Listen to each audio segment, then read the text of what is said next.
Welcome to news alerts. ఏపీలో YCP శ్రేణులు ప్రజలపై జరుగుతున్న దాడులపై హైకోర్టు సుప్రీంకోర్టుకు వెళ్తామని, రాష్ట్రంలో ఎందుకు రాష్ట్రపతి పాలన విధించకూడదో కోర్టులను అడుగుతామని మాజీ సీఎం జగన్ పేర్కొన్నారు. టీడీపీ శ్రేణుల దాడుల్లో గాయపడ్డ వైసీపీ కార్యకర్తలను మంగళవారం విజయవాడ ఆసుపత్రిలో పరామర్శించారు. ఈ సందర్భంగా ఆయన మాట్లాడుతూ రాష్ట్రంలో శాంతి భద్రతలు కరువయ్యాయని ఆరోపించారు. మహిళలు, చిన్నపిల్లలపై అఘాయిత్యాలు జరుగుతున్నాయని పేర్కొన్నారు. రాష్ట్రంలో నెలకొన్న పరిస్థితులపై గవర్నర్ జోక్యం చేసుకోవాలని కోరుతూ వినతిపత్రం అందజేస్తామని తెలిపారు. కానీ మొట్టమొదటిసారిగా చూస్తా ఉన్నాం, చంద్రబాబు నాయుడు గారి మీద వ్యతిరేకత అన్నది చాలా ఫాస్ట్ గా పెరిగిపోతా ఉంది. నిజంగా ముఖ్యమంత్రిగా ఉన్న వ్యక్తి గవర్నెన్స్ మీద ఫోకస్ పెట్టాల్సింది పోయి ఏం చేస్తా ఉన్నాడు అన్నది ఒక్కసారి తనను తాను ప్రశ్నించుకోవాలి అని అడుగుతా ఉన్నా. ఈరోజు రైతులకు సంబంధించి వ్యవసాయం పూర్తిగా ముమ్మరంగా సాగుతా ఉన్న పరిస్థితుల్లో రైతులకు తాను హామీ ఇచ్చిన మేనిఫెస్టోలో తాను చెప్పిన హామీ, రైతులకు 20,000 రూపాయలు పెట్టుబడి సహాయంగా ఇస్తానని చెప్పి రైతులకు ఎగరగొట్టేశాడు. ఇవ్వాల్సిన రైతు భరోసా సొమ్మును కూడా ఇవ్వకుండా, ఎక్కువ చేసి ఇస్తానన్న రైతు భరోసా సొమ్మును కూడా ఇవ్వకుండా రైతులకు మోసం చేశాడు. పిల్లలు బడులకు పోతా ఉన్నారు. ఎంతమంది పిల్లలు బడులకు పోతా ఉన్నారు అన్నది అందరికీ తెలిసిన లెక్కలే. ప్రతి సచివాలయంలోనూ ఎంప్లాయీస్ ఉన్నారు, మండల ఎడ్యుకేషన్ ఆఫీసర్లు ఉన్నారు. అయినా కూడా తల్లులను మోసం చేస్తూ అమ్మఒడి ఎగరగొట్టేశారు. ప్రతి పిల్లాడికి ఇస్తాను అని ఎన్నికలప్పుడు చెప్పిన హామీ, నీకు 15,000, నీకు 15,000, నీకు 15,000, నీకు 15,000 అని చెప్పి ఆ ప్రతి పిల్లాడిని చూపించి ఇస్తాము అని చెప్పి ఆ పిల్లలను మోసం చేశారు. ప్రతి అక్క చెల్లెమ్మలను మోసం చేశారు. తల్లులకు అమ్మఒడి ఇస్తామని తల్లుల దగ్గర నుంచి మొదలెడితే ప్రతి తల్లికి 18 సంవత్సరాలు నిండిన ప్రతి అమ్మాయికి, ప్రతి అక్కకు, ప్రతి చెల్లెమ్మకు నెలకు 1,500 రూపాయలు ఇస్తామని చెప్పి వాళ్ళను మోసం చేశారు. ఈరోజు ఫీజు రీయింబర్స్మెంట్ తీసుకుంటా ఉన్న పిల్లలు జనవరి, ఫిబ్రవరి, మార్చి క్వార్టర్ ఫీజులు రాలా. ఏప్రిల్, మే, జూన్ ఫీజులు, రెండో క్వార్టర్ కూడా ఫీజులు రాలా.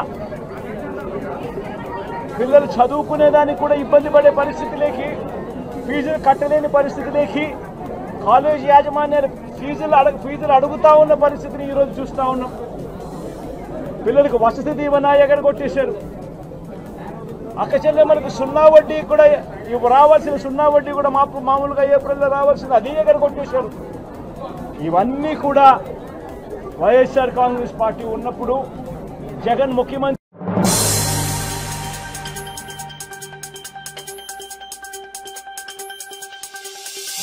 భవిష్యత్తులో జరగబోయే విశాఖ కార్పొరేషన్ ఎన్నికల్లో కూటమి ప్రభుత్వం విజయం సాధించేలా అందరూ సహాయ సహకారాలు అందించాలని AP deputy CM Pawan Kalyan party శ్రేణులకు పిలుపునిచ్చారు.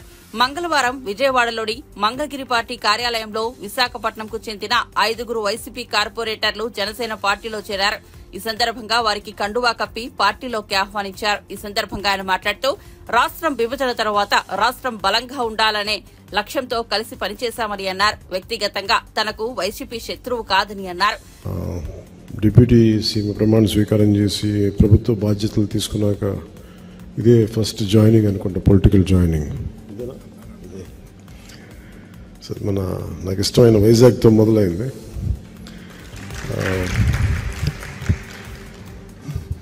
ఎప్పుడు ఈ గవర్నమెంట్ మీటింగ్స్ అలవాటు మళ్ళీ కొంచెం కొత్తగా ఉంది మళ్ళీ పొలిటికల్ మీటింగ్స్ చేయడం. మీకు ప్రత్యేకించి తెలియజెప్పేది ఇది, మన రాష్ట్రం బాగుండాలి, విభజన తర్వాత నుంచి రాష్ట్రం బలంగా ఉండాలి, ఆర్థికంగా నిలదొక్కుకోవాలనే ఉద్దేశంతో మనం ఈరోజు నిలబడ్డాం, ప్రయాణం చేశాం. చాలా సందర్భాల్లో కూడా చెప్పాను, వైసీపీ పార్టీ నాకు వ్యక్తిగతంగా శత్రువు కాదు. చాలా సందర్భాలు మాట్లాడే విధానాలు ఇవన్నీ నమ్ముకున్న నాయకులు నష్టపోతారు. సో మాకు జనసేన పార్టీ తరఫు నుంచి మీ అందరికీ మేము మీకు బలం ఇచ్చేవాళ్ళం, మిమ్మల్ని రాజకీయ పరంగా అన్ని రకాలుగా మీరు ఎదగాలని కోరుకునేవాడిని. దాని తగ్గట్టు వాతావరణం ఉంటుంది. సో మనస్ఫూర్తిగా మీ అందరికీ ఒక్కమారు ధన్యవాదాలు తెలుపుకుంటూ, ఆల్రెడీ పార్టీని వీడకుండా పనిచేసిన జనసేన నాయకులు, కార్యకర్తలు, వీరి మహిళలు అందరూ ఉన్నారు. మీరందరూ కూడా వారితో మమేకమై అందరం కలిసి పనిచేద్దాం. భవిష్యత్తులో కూటమి ప్రభుత్వం వైజాగ్ కార్పొరేటర్ ఎన్నికల్లో మనం బలంగా విజయం సాధించాలని కోరుకుంటూ, మీ అందరి సహాయ సహకారాలు కావాలి. వైజాగ్లో మీకు తెలుసు, ప్రత్యేకంగా పొల్యూషన్ సమస్య చాలా బలంగా ఉంది. దేశంలో కూడా ఎక్కడ లేనంత పొల్యూషన్, కాలుష్యం, వాయు కాలుష్యం కానీ, పర్యావరణ మన నీటి కాలుష్యం కానీ చాలా ఎక్కువ ఉన్న నగరం వైజాగ్ జిల్లా. సో ముఖ్యంగా కార్పొరేటర్స్గా మీ అందరికీ చాలా బలమైన బాధ్యతలు ఉంటాయి. ఈ ఎన్వైరన్మెంట్ పొల్యూషన్ బోర్డు శాఖను కూడా నేనే హెడ్ చేస్తూ ఉన్నాను. దాంట్లో భాగంగా నేను వైజాగ్కి వచ్చినప్పుడు మీ దృష్టి కొన్ని సమస్యలు తీసుకొస్తాం. మన ఈ మధ్యన విశాఖ కాలుష్యం ఎలా ఉంది అనేది ప్రత్యేకించి వంశీకృష్ణ యాదవ్ గారు అడిగారు నన్ను అసెంబ్లీలో. ఆయన మొట్టమొదటి అడిగిన చాలా వ్యాలిడ్ ప్రశ్న అది. సో దానికి చాలా వివరంగా చెప్పాను. ఇంకా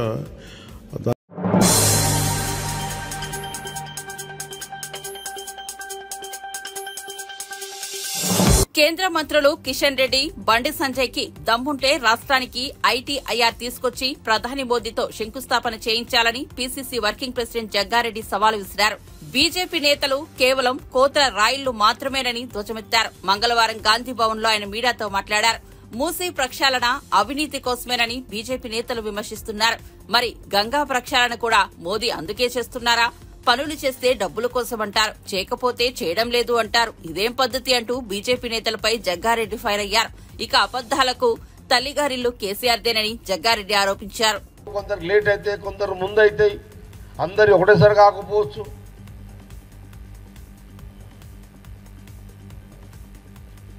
మొన్న అసెంబ్లీ సిఎల్పి అపోజిషన్ పార్టీ సిఎల్పిగా బట్టి విక్రమార్క మేము ఉన్నప్పుడు, టీఆర్ఎస్ గవర్నమెంట్ ఉన్నప్పుడు హోంగార్డ్లు 250 మందిని, అంటే ఎప్పుడో వాళ్ళు కేసీఆర్ తీసింది కదా, ఎప్పుడో తీసిరు 250 మంది హోంగార్డ్లను మనం అపోజిషన్ పార్టీ ఎమ్మెల్యేగా మాట్లాడినాం. బట్టి గారు మరి దీన్ని మనం రూలింగ్లోకి వచ్చా 250 మందికి హోంగార్డులకు జాబ్లు ఎక్కియండి అని మళ్ళీ బట్టి గారితో ఎండార్స్మెంట్ వేయించారు తీసుకుపోయి. నిన్న వేముల నరేందర్ రెడ్డి కూడా నేను చెప్పిన, సీఎం గారు పేరు మీద అడ్రస్ చేసి ఇది మనం కాంగ్రెస్ అపోజిషన్లో మాట్లాడినాం అసెంబ్లీలో అని నరేందర్ కూడా ఇచ్చి, ఇది కొంత సీఎం గారితో మాట్లాడి ఫోన్లో ఇది మూవ్ చేయి, ఐజీతో మాట్లాడి హోంగార్డ్ డిపార్ట్మెంట్ అనితో కూడా నేను ఇచ్చిన. అంటే ఇంత ఇప్పుడు నేను ఎమ్మెల్యే లేను, అయినా గతంలో ఎమ్మెల్యేగా ఉన్నప్పుడు కొన్ని మేము అసెంబ్లీలో మాట్లాడినప్పుడు అంశాలు కూడా మేము తీసుకుపోయి ఇచ్చినప్పుడు సీఎం రేవంత్ రెడ్డి గారు కానీ, లేదా నరేందర్ కానీ, లేకపోతే అక్కడ బట్టి విక్రమార్క కానీ, మా ఉత్తమ్ కుమార్ రెడ్డి గారు కానీ, ఇంకా మిగతా ఆల్ మినిస్టర్స్ రెస్పాండ్ అవుతున్నారు. ఎందుకు అవుతున్నారు? That is Congress party, Congress government. అది కాంగ్రెస్ పార్టీ, కాంగ్రెస్ గవర్నమెంట్ పనితీరు. పని ఎక్కడ జరుగుతుందయ్యా అంటే కాంగ్రెస్ పార్టీ గవర్నమెంట్లోనే జరుగుతుంది. సమస్యలు వస్తే చెప్తే వినేటోళ్ళు ఎవరయ్యా అంటే కాంగ్రెస్ పార్టీ, కాంగ్రెస్ గవర్నమెంట్లోనే జరుగుతుంది. ఇది ఈ రకంగా పరిపాలన జరుగుతుంటే మహానుభావులు, బీజేపీ నాయకులు, బీఆర్ఎస్ నాయకులు రాళ్లతోడు కొడుతున్నారు. బురదల్లో కార్యక్రమం పెట్టుకున్నారు కాంగ్రెస్ గవర్నమెంట్ మీద. ఇప్పుడు మనం చూడండి, స్కిల్ డెవలప్మెంట్కి సంబంధించి ముఖ్యమంత్రి గారు అమెరికాకు పోకంటే ముందే ఇండస్ట్రియల్ మినిస్టరు శ్రీధర్ బాబు గారు అండ్ ముఖ్యమంత్రి గారు ఎక్కడది శంషాబాద్ దగ్గర, ముచ్చెర్ల దగ్గర దాదాపు 60 ఎకరాలు స్కిల్ డెవలప్మెంట్ సంబంధించి అక్కడ శంకుస్థాపన చేయడం జరిగింది. ఇది ఎంతోమందికి అది జీవనోపాధి, ఎంతోమందికి అది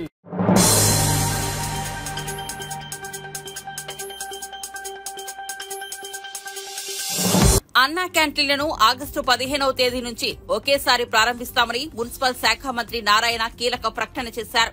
100 అన్న క్యాంటీన్లను ప్రారంభిస్తామని వెల్లడించారు. ఏపీ సచివాలయంలో మంగళవారం మంత్రి నారాయణ అధికారులతో సమావేశమయ్యారు. ఈ సమావేశంలో పలు కీలక అంశాలపై చర్చించారు. ఈ సందర్భంగా మంత్రి నారాయణ అధికారులకు పలు సూచనలు, సలహాలు ఇచ్చారు. క్రెడాయ్, నెరెడ్కో వంటి సంస్థల బిల్డర్లతో సమావేశమయ్యామని చెప్పారు. షార్ట్ ఫాల్స్ వీటి మీద యాక్చువల్గా డిస్కస్ చేయడం జరిగింది. ఈ మధ్య నేను నెల్లూరులో కూడా ఒక డ్రైవ్ పెట్టాను. ఈ టౌన్ ప్లానింగ్ సంబంధించే నెల్లూరులో శాంపిల్గా డ్రైవ్ స్టార్ట్ చేశాను. ఒకరోజు మార్నింగ్ 11 నుంచి 3 గంటల దాకా ఎవరెవరికైతే ఇబ్బందులు ఉన్నాయో, ఈ టౌన్ ప్లానింగ్లో ఇబ్బందులు ఉన్నాయో వాళ్ళందరినీ రమ్మని మీ మీడియా ద్వారానే చెప్పడం జరిగింది. అయితే ముందు రోజు మా టౌన్ ప్లానింగ్ డైరెక్టర్ వాళ్ళ టీంని పంపించాను. ఏమేమి ఉన్నాయో క్లియర్ చేయమంటే వాళ్ళు 40 మందికి ఆ రోజు ముందు రోజే క్లియర్ చేశారు. నేను పోయిన తర్వాత వచ్చిన వాళ్ళలో 15 మంది వచ్చారు. 15 మందిలో కూడా 10 మందికి అక్కడ స్పాంటేనియస్గా క్లియర్ చేశారు. మరొక 5 షార్ట్ ఫాల్స్ ఉంటే వాళ్ళు ఇమీడియట్గా వెరిఫై చేసి క్లియర్ చేయమని చెప్పాను. ఈ విధంగా ఈ డిపార్ట్మెంటు ప్రజలకి ఎటువంటి ఇబ్బంది లేకుండా, బిల్డర్స్కి ఎటువంటి ఇబ్బంది లేకుండా, ఇండివిజువల్స్ ఎటువంటి ఇబ్బంది లేకుండా చేయాలనే ఉద్దేశంతో ముఖ్యమంత్రి గారు ప్రత్యేకంగా దీని మీద డ్రైవ్ చేయమన్నారు. మొన్న విశాఖపట్నంలో కూడా చేస్తామంటే అక్కడ ఎలక్షన్ కోడ్ వచ్చింది, అందరూ విశాఖపట్నం పోలేదు. ఎవరివి కనీసం ఒక మున్సిపాలిటీలో ఖచ్చితంగా ఈ డ్రైవ్ నేనే పర్సనల్గా చేయదలుచుకున్నాను. ఎందుకంటే మంత్రిగా పర్సనల్గా చేసినప్పుడు అక్కడ వాళ్ళకున్న ఇబ్బందులు ఏందో తెలుస్తాయి. మొన్న నెల్లూరులో చేయటం వల్ల కొన్ని ఇబ్బందులు వాళ్ళు చెప్పారు. దాన్ని దృష్టిలో పెట్టుకొని ఈరోజు విజయవాడలో ఈ బిల్డర్స్ నేను రమ్మన్నాను. వీళ్ళు కొన్ని సమస్యలు చెప్పారు. వాళ్ళు చెప్పిన సమస్యలు కొన్ని నిజమైనవే. అంతేకాకుండా ఇతర రాష్ట్రాల్లో ఈ టౌన్ ప్లానింగ్ రూల్స్ రెగ్యులేషన్స్ ఎలా ఉన్నాయి, అర్బన్ అథారిటీస్ ఎలా ఉన్నాయి అనే దాని మీద స్టడీ చేయమని మా డిపార్ట్మెంట్కి ఆదేశించాను. వాళ్ళు కూడా 5 టీములు ఫామ్ చేసి, మా యొక్క ప్రిన్సిపల్ సెక్రటరీ గారు 5 టీములు ఫామ్ చేసి 10 రాష్ట్రాలకు పంపిస్తున్నారు. ఒక్కొక్క టీం 2 రాష్ట్రాలు స్టడీ చేసి తీసుకొచ్చేదానికి. అదేవిధంగా ఈ బిల్డర్స్ అసోసియేషన్లు ఉన్నాయి, వాళ్ళకు కూడా చెప్పాను, మీకు ఇండియాలో ఉండే అన్ని అసోసియేషన్తో టచ్లో ఉన్నారు కాబట్టి మీరు కూడా అక్కడ ఎలా జరుగుతుంది, వాళ్ళ రూల్స్ అండ్ రెగ్యులేషన్స్ ఏంది అనేది తీసుకురమ్మన్నాను. వాళ్ళు కూడా తీసుకొస్తే, మా యొక్క అధికారులు కూడా తీసుకొస్తే ఈ నెలాఖరు లోపల దాని మీద డిబేట్ చేసి, డిస్కస్ చేసి, ప్రజలకు ఇబ్బంది లేకుండా సరళీకృతం చేస్తూ, but at the same time rules and regulations ఎవరు అతిక్రమించినా దాని మీద స్ట్రిక్ట్గా యాక్షన్ తీసుకుంటాం. అంతేకాకుండా ఈరోజు ఆన్లైన్లో కొన్ని సమస్యలు రూల్ అన్నీ బాగానే ఉన్నాయి. మళ్ళీ అది అప్రూవ్ అయిన తర్వాత ఈసీ తీసారమంటున్నారు. ఈసీ పరిగెత్తాల్సి వస్తుంది.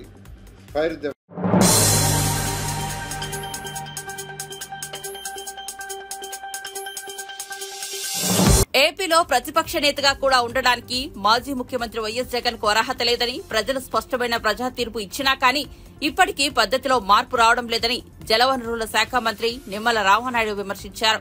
మంగళవారం పార్టీ కార్యాలయంలో మీడియాతో మాట్లాడారు.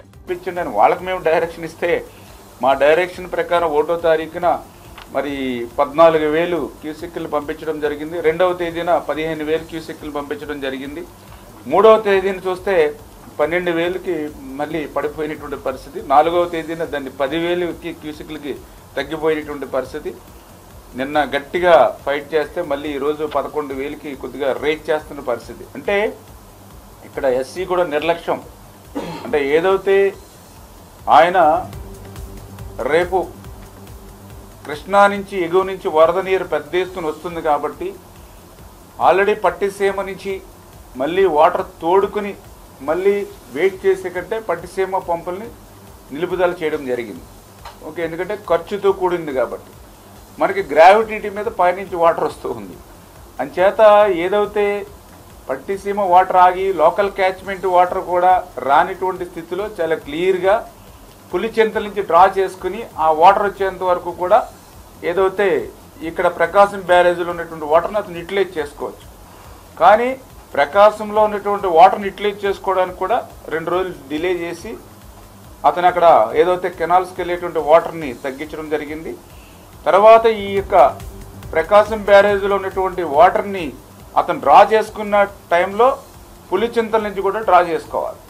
ఎందుకంటే అది కూడా 24 అవర్స్ పడుతుంది పైనుంచి రావడానికి.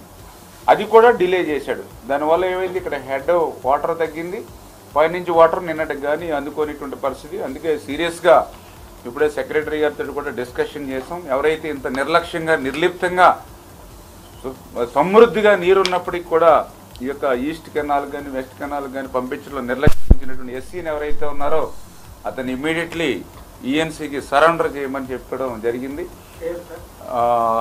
ప్రసాద్ బాబు నియర్లీ ఏదైతే అతను ఏంటంటే ఈ రీజన్ అంటే చెప్తున్నాం కదా, గత 5 సంవత్సరాల్లో వాళ్ళ పనులు ఇరిగేషన్లో ఏ పని చేయాలి, ఎట్లా చేయాలి, వాటర్ మేనేజ్మెంట్ని ఎట్లా చేయాలి, మేము డైనమిక్గా మేనేజ్మెంట్ చేయండి వాటర్ మేనేజ్మెంట్ అని నేను చెప్తే చాలా క్లియర్గా అది ఇప్పుడు ఇరిగేషన్ మీద అవగాహన లేనటువంటి వ్యక్తి అయినా చేయగలుగుతాడు.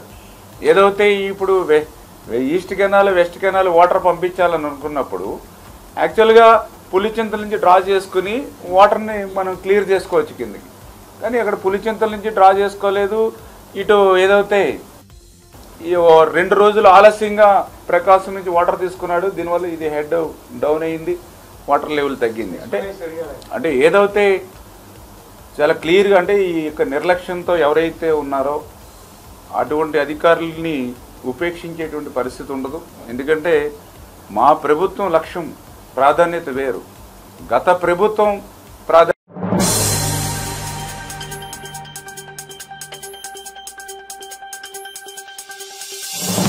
గుంటూరు జిల్లా తెనాలికి చెందిన ఓ చిరు వ్యాపారి ఢిల్లీలో జరిగే స్వాతంత్ర్య దినోత్సవంలో పాల్గొనే అరుదైన అవకాశాన్ని దక్కించుకున్నారు.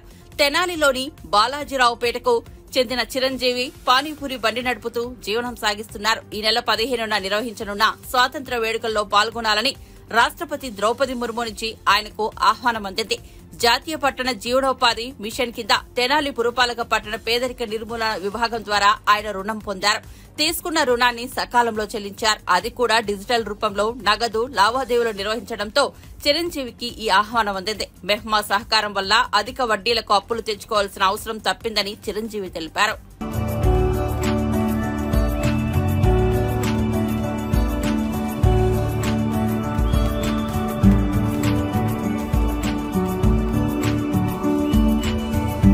తెనాలి బాలాజీరావుపేటలో చిన్న పానీపూరి బండి నడుపుకుంటూ ఉంటాను. నా పేరు మెగావత్ చిరంజీవి. నాకు పిఎం స్వామి ద్వారా కేంద్ర ప్రభుత్వం 10,000 రూపాయలు 2021లో లోన్ ఇప్పించింది. ఆ లోన్ సకాలంలో కట్టడం మూలంగా 20,000 రూపాయలు నెక్స్ట్ టర్మ్ ఇప్పించారు. ఆ 20,000 రూపాయలు కూడా సకాలంలో కట్టడం మూలంగా 50,000 ఇప్పించారు. ఇవన్నీ డిజిటల్ పేమెంట్లో ఎక్కువగా చేయటం మూలంగా నాకు కేంద్ర ప్రభుత్వం నుంచి ద్రౌపది ముర్ము గారు ఇన్విటేషన్ కార్డు పంపించారు 78వ స్వతంత్ర దినోత్సవానికి పాల్గొనమని.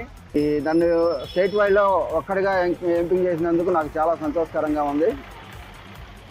డిజిటల్ పేమెంట్లు ఎక్కువగా చేయటం మూలన అది కూడా సంతోషకరంగా ఉంది. నన్ను చూసి ఇంకో ఇన్స్పైర్ అవుతారేమో అని.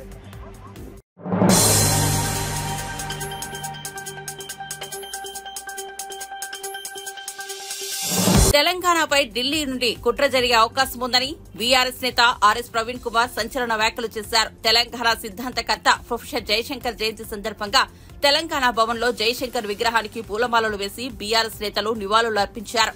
అనంతరం ప్రవీణ్ కుమార్ మాట్లాడుతూ ఉమ్మడి రాష్ట్రంలో తెలంగాణ యుద్ద భూమిగా ఉండేదన్నారు. వరంగల్ జిల్లా అడిషనల్ ఎస్పీగా నేను జయశంకర్ ను కలిశానని తెలిపారు. రిజర్వేషన్లు అమలు చేయాలనేది రాజ్యాంగం చెప్తా ఉన్నది. చాలా పబ్లిక్ సర్వీస్ కమిషన్స్ కూడా ఇదే విషయం చెప్తున్నాయి. సుప్రీంకోర్టు ఎన్నో సందర్భాల్లో జడ్జిమెంట్లో కూడా చాలా స్పష్టంగా సామాజిక న్యాయం పాటించాలని చెప్పి సుప్రీంకోర్టు చెప్పింది.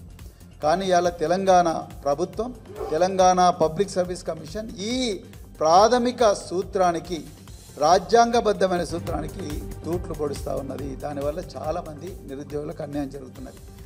ఇక గ్రూప్ 1 ఎగ్జామ్ విషయానికి వస్తే మీ అందరికీ కూడా తెలుసు, ఆనాడు కేసీఆర్ గారు గ్రూప్ 1 నోటిఫికేషన్ ఇవ్వడమే కాకుండా గ్రూప్ 1లో ప్రిలిమినరీలో ఏ విధంగా రిజర్వేషన్ పాటించాలి, మెయిన్లో ఏ విధంగా రిజర్వేషన్ పాటించాలనేది చాలా స్పష్టంగా ఒక జియో నెంబర్ 55 ద్వారా స్కీమ్ ఆఫ్ ఎగ్జామినేషన్ కూడా ఇవ్వడం జరిగింది.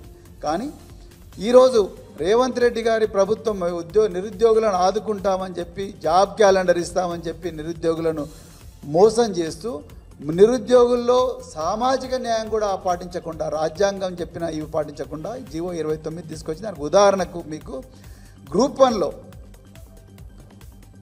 563 పోస్టులు ఆనాడు కేసీఆర్ గారు 503 పోస్టులకు ఇస్తే ఈ ప్రభుత్వం 60 పోస్టులు ఎక్స్ట్రాగా కలిపి 563 పోస్టులకు 21 జూన్ 2024లో మరి మళ్ళీ ఇచ్చి తర్వాత ఎగ్జాము జూన్ 9 నాడు కండక్ట్ చేసిండ్రు. రిజల్ట్స్ జూలై 28 నాడు రిజల్ట్స్ డిక్లేర్ చేసిండ్రు.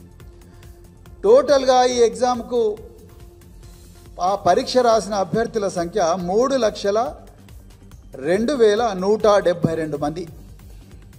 మరి ఒక్క పోస్టుకు 50 మంది అభ్యర్థులను మెయిన్కు సెలెక్ట్ చేయాలంటే 1:50 నిష్పత్తిలో 50 మంది అభ్యర్థులను ఒక పోస్టుకు చేస్తే టోటల్గా 28,150 మంది అభ్యర్థులు రావాలి.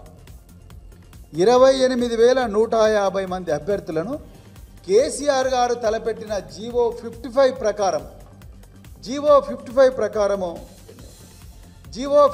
ప్రకారం సెలెక్ట్ చేస్తే అందులో ఈ 563 పోస్టుల్లో రిజర్వ్ చేయబడని అంటే ఓపెన్ కాంపిటీషన్ ఓసీ కోటాలో ఉండే పోస్టులు 209. అంటే ఈ 40%, ఈ ఎల్లో పచ్చ కలర్లో ఉన్న ఈ పోస్టులు 209. వీటి కోసం 10,450 మంది అభ్యర్థులను 1:50 నిష్పత్తిలో సెలెక్ట్ చేయాలి. అదేవిధంగా మిగతా ఏవైతే పోస్టులు ఉన్నాయో ఆ పోస్టులు 60% పోస్టులు ఏవైతే ఉన్నాయో ఆ 60% పోస్టులు టోటల్గా 17,700 మంది అభ్యర్థులను సెలెక్ట్.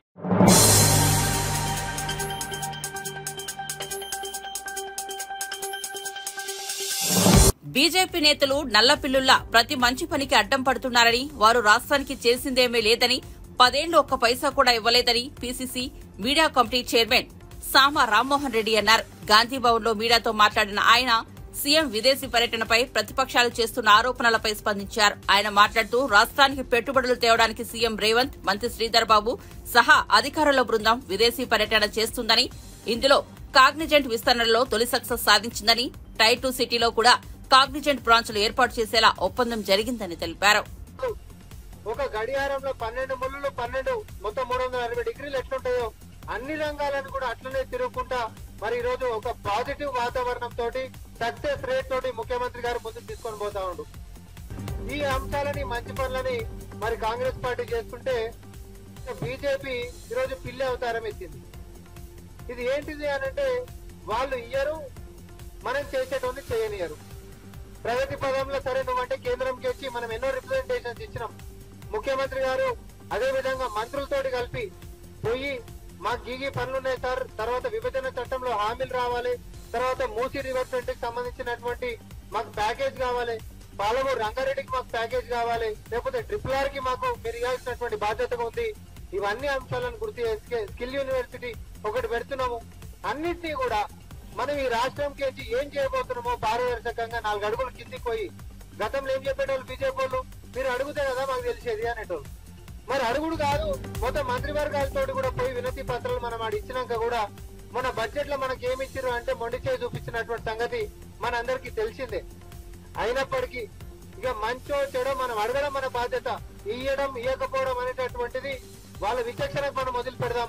ఇది తెలంగాణ మీద చూపిస్తున్నటువంటి వివక్ష అనేటటువంటిది సభా సాక్షిగా మనం తీసుకున్నటువంటి తీర్మానంతో మనం ముందుకు పోయినాం.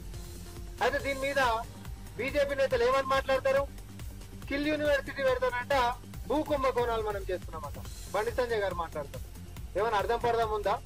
ఈరోజు మత కళాలు లేకపోతే మతపరమైనటువంటి చిచ్చులు పెట్టి ఎంపీ ఎట్లా గెలవాలి అనేటటువంటి స్కిల్ తప్ప ఆయనకి ఇంకో స్కిల్ ఉంటున్నటువంటి చరిత్ర ఉందా? లేకపోతే గతంలో మీరు ఏదైతే పాదయాత్ర మొదలు పెట్టిరో ఆ రోజు మీరు మొదలుపెట్టినటువంటి వసూళ్ల పర్వం తట్టుకోలేకనే కదా మీ పదవిని ఊడవీకేసి పక్కకు జరిపింది. అర్ధరాత్రి పూట మరి అధ్యక్షుడిని మార్చింది. మీరు ఈ రోజు కుంభకోణాల గురించి మాట్లాడితే ఎట్లా బండి సంజయ్ గారు? ఈ అంశం కూడా చర్చ మనం పక్కన పడదాం. రాముడి పేరు మీద అయోధ్య మందిరం అనేటటువంటిది మనందరం కూడా మొక్కుతాం, మన అందరి సెంటిమెంట్. కానీ ధర్మం పేరుతోటి వీళ్ళు చేసేటటువంటి భూ కుంభకోణాలు అంటే ఎట్లుంటాయంటే బండి సంజయ్ గారు దీనికి జవాబు చెప్పాలి. కాంగ్రెస్ పార్టీ నుంచి మేము ప్రశ్నిస్తున్నాం. అదాని గారైనా, బాబా రామ్దేవ్ అయినా, రవిశంకర్ అయినా వీళ్ళు అయోధ్యకి చేరువలో ఉంటున్నటువంటిది ఇండియన్ ఆర్మీకి సంబంధించినటువంటి భూమిని కొనుగోలు చేస్తారు. ఫస్ట్ కొనుగోలు చేసిన తర్వాత ఆ భూమిని డీనోటిఫై చేసేస్తారు సర్కార్. దీన్ని అంటారు కుంభకోణం అని. రక్షణ భూమిని కాపాడాల్సినటువంటి బాధ్యత ఉంటున్నటువంటి మీరు, నువ్వు కూడా హోంశాఖకు సంబంధించినటువంటి వాళ్ళే కదా, కాపాడాల్సినటువంటి వాళ్ళు.